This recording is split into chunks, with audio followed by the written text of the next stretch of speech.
अभिनेता आणि माजी खासदार गोविंदा आहुजाने 2004च्या लोकसभा निवडणुकीत माझा पराभव करण्यासाठी दाऊद इब्राहिमची मदत घेतली होती।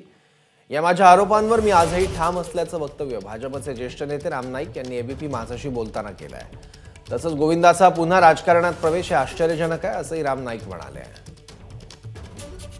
मी जो आरोप केले त्याच्याबद्दल गोविंदांनी काहीही बोललेलं नाहीये। बिल्डर लॉबी व अंडरवर्ल्ड, वसईचे हितेंद्र ठाकूर, कुविख्यात दाऊद इब्राहिम व गोविंदा यांचे सख्य सर्वांना माहीत होते। परिणामी या निवडणुकीत ठिकठिकाणी दहशतीने दबक्या पावलाने प्रवेश केला।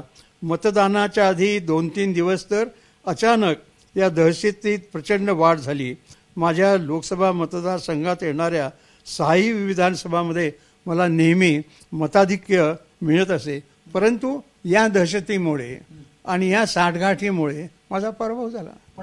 गोविंदांनी निदान 5-6 वेळेला मी आता यापुढे राजकारणात प्रवेश करणार नाही, राजकारणापासून मी दूर आहे, अशा प्रकारची निवेदनं केलेली होती।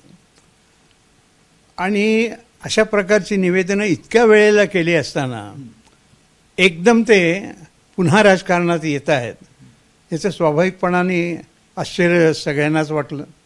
आणि ही जी घटना आहे हा प्रत्येकजण आपापल्या भूमिकेतनं पाहत असतो। मी एका ह्याच भूमिकेतनं पाहतोय की व खरंच त्याने असं का केलं असेल। एबीपी माझा, उघडा डोळे बघा नीट।